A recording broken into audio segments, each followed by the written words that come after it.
So, how to get a good foundation in your life is with prayer. Is to submit your prayers to God. Now, the way I do it, I visualize the typical Jesus-looking guy and his father, which is a guy with white hair, on a great big table. Jesus next to him, the right hand of God, as they say. And actually, now that my dad's died, my dad's on the table as well. So I just kind of add people as I go. So I go up to the room, if you like, and I sit at the table like a child of God. And I approach him as my father.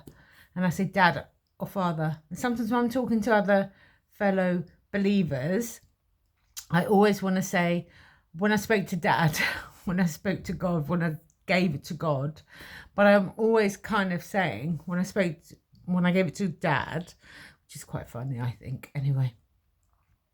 So submit your prayers, go up there, visit, and he's available 24/7. So all day long and all night long, you can pray.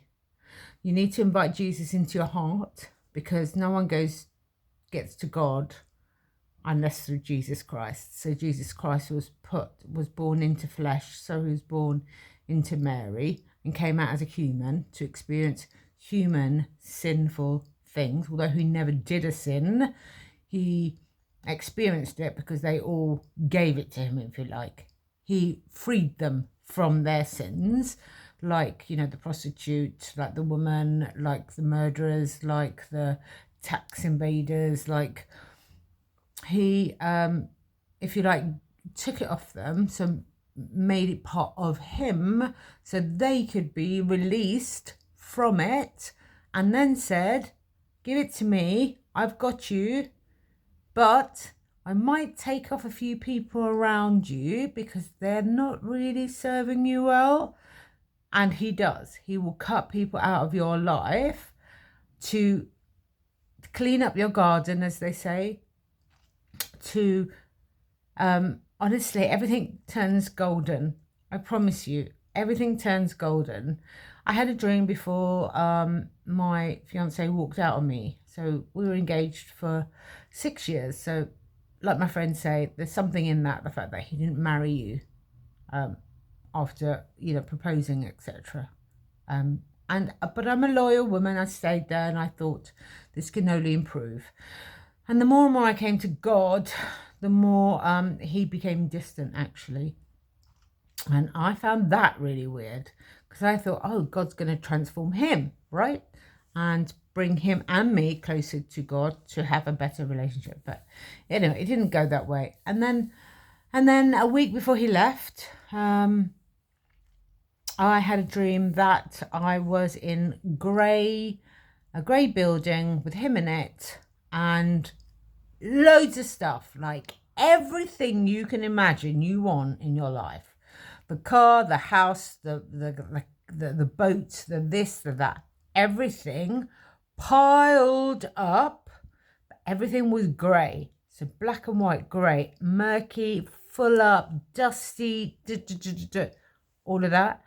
And then I took a chair, apparently in this dream, walked out of the door, and there was the brightest, sunniest day, the greenest pastures, the greenest grass outside, and there was a fence, and there was a little shed, and I got my chair and I sat in the sunshine, and that's all there was. And then he left. And when he did leave, albeit I nearly killed myself and he died, the sun poured into my flat like I have never experienced in my life. So I knew God was working in my favour. So these are the signs and wonders that he will bring into your life. Things will begin to change. The more you resist change, the less any new stuff will come in. You've got to let go, like the baton when you go for a run. You've got to let go of the baton for the next person to go ahead and make it better, so the race will end. So unless you release the baton of your old past, the things that are holding stuff in here that really is negative and doesn't serve you, and you know it, 100% you know it. It's your conscience, it's your heart at night, it's your what you carry in the day, whether it's hatred towards them, evil, contentment, you want to get them back, all this negative stuff that really has no purpose. All it does is bring horrible stuff into your life. You never ever find a place of peace or love or content.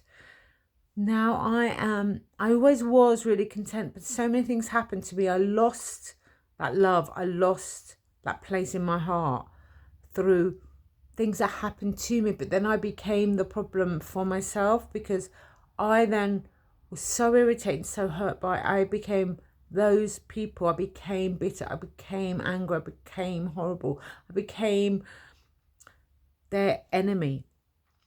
Let it. Give it to God. Release it. So give all of this to you. Imagine him on the cross, because he died taking all that stuff, going, listen, I can sort you out.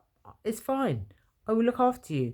I will give you love. I will give you money. I will give you friendships. I will give you things that last, that is on a strong foundation. And he does that.